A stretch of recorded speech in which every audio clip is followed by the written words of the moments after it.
All right, so yeah, from it. Um, when you cast it, you could have a complete board stabilization, but sometimes for 7 mana, that's not. Sometimes getting to 7 mana is the problem. Is there a way to abuse the tokens? I'm not entirely sure. I don't know what effects are in this form. You have the blood bairn, the little the new blood from vampire. It will Uh, get quite nice with this. all right. I guess we'll come to that when we see it. Yeah, I haven't seen that card that you're talking about. Bloodthrone Vampire is. blood from vampire is crap, but this one is a lot better. Okay. So Ranger's Guile. What do you think about that? Where did we put Howl of the Night Pack? I think 4 I to think 6 feels a bit high. I'm thinking about Duskdale Worm. There was the 7/7 Trampler for 7, and it often didn't make the cut in M13. Has to be better this some of the time, and I think the upside on this is good enough that if your deck is leaning heavy on green, then the upside on this card is pretty good. of course. And if you're So picking it early, then you can sort of move even more into green. yeah, And I think green will resume additional core set position of being drafted, as it is not as powerful as it was in M13. yeah. I mean, we can rate it as low as like 5th to 7th. I'd say. Yeah, I think that would be let's fine. do that. All right. Ranger's Guile should be pretty sold at this point. It's Pretty. combat trick. Yeah, it's a combat trick. It's not a very good one either. Crappy Um, combat trick. Like the way that I look at Ranger's Guile is it's a counter spell for their removals, which could be just what you want. And sometimes you will get people with this combat trick, but +1/+1 is I don't think it's good enough as a combat trick. This will often do nothing. All right, so we're rating this 23rd card, 7th to 9th. Maybe even one lower actually. 23rd card, and sorry about it. 8th to All right. 10th. 8th to 10th it is. All right, well, we'll move along from bad What combat is tricks. this? Dragon Egg. My first impression of this card is this is not playable. Wow, Ruckegg really got worse. Yeah, I mean, this is what Dragon Hatchling, but worse. Oh, wait a minute. Okay, we're getting 2/2. Okay, we're getting a Dragon Hatchling pretty much. Yeah, I mean, we're getting a Dragon Hatchling, which isn't playable by itself. I guess this guy is going to take a chump block once, but sometimes, are they really going to attack into it if they don't have extremely profitable attacks anyway? Looks bad. Yeah, this is just bad. This is like, I think this is 15th pick material. I don't think it's that low, but you're probably not happy to main deck this. Yeah, It's a I'm conditional certainly creature, not. of course. That's pretty bad. It's a conditional creature, and it's not even a conditional creature that can even attack if you Unless you sacrifice it yourself. Yeah, this is just bad. So 11th to 13th. I can do that. 11th to 13th. Mindsparker. Guy's kind of interesting. So looking at the vanilla test, it's a 3/2 first strike for 3. That's fine. That's pretty good on its own. And now you've got sort of like the hate is coming back. The color hate is coming back. And that's really interesting to me. Because I swear Wizards had said they were going to move away from specific color hate stuff like this. But here it is. Whenever, and this is the gravy part of it, 3/2 first strike for 3 is fine. It's actually a pretty darn good body. I think a 3/2 first strike is arguably better than a 3/3 for 3. Yeah, for sure. But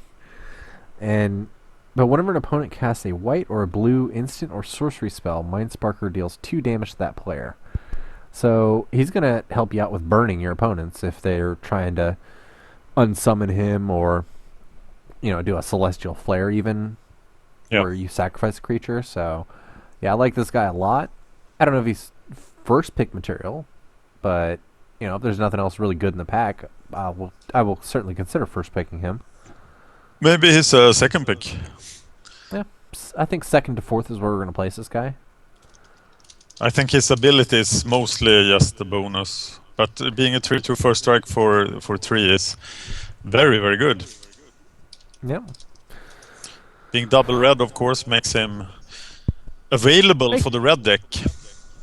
Available for the red deck, but the decks that are not primarily red aren't going to grab him up. So exactly. if you first pick a nice red card, then you can feel pretty happy to second pick this guy and move on into red. Yeah. Smelt turned out to be boarded in M13. Were there that many troublesome artifacts in M13? Yeah, the rings. Ah, the rings. Okay. The rings are gone. But in M13, this was a 10th to 12th pick. I don't think there's that many troublesome artifacts here. I think this is, we discussed the the double strike artifact, but that's really the only one I can see that I've seen yet that's a really troublesome artifact. So you will. We don't need to go much into detail on this. It's just what it is. Yep, 11th to 13th. Yeah, something like that.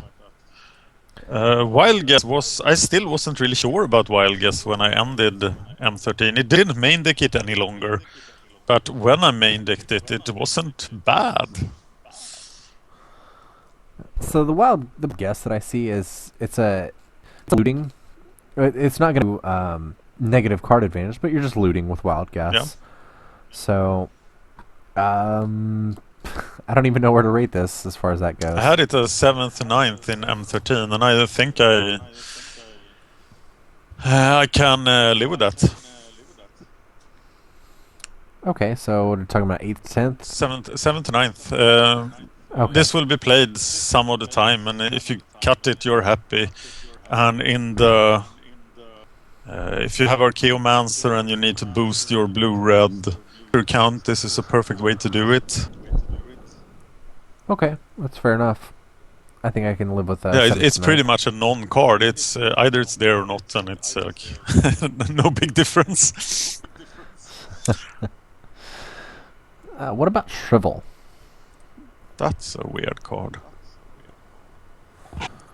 This has actually seen some Pauper play. I saw it back in Demir Post when that was pretty popular. These guys actually ran Shrivel. I remember. Problem is, how many 1/1s are you really worried about? There are some, but I think there are fewer than there were in M13, and thus we get less weapons against them. So while we have against 1/1s in M13, we don't have that here, but we get Shrivel instead. Sorcery speed is, of course, makes all the nice tricks unavailable with it. Yeah, that's really the big problem with it. Is you can't use this as a combat trick, and you can't even use it to remove their creatures, or make their blocking unprofitable because they just won't block if that happens. And then it's a universal effect too, so it's going to hit your creatures, and I don't really see this card as that good. That's true. The M13 ones didn't hit your own creatures. Yeah, the M13 had Cower and Fear. Yeah, and the Chandra's Fury. Which was similar. Cowering Fear is a lot better card than this is. Yeah, Cowering Fear is way better than this is, and so how do we even rate this card? I think there are fringe cases where you want to sideboard this in, but it's I'll rate it at the 10th to 12th pick. Okay, that sounds fair to me. But what about the next card though, Vile Rebirth? That was a card in M13. It didn't do a lot there. So basically, it's too bad as a creature.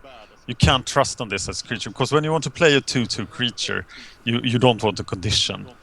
So this is a lot worse than a bear. But it is a sideboard card against graveyard stuff. And it worked like that. That's kind of where I view it too, but the problem with the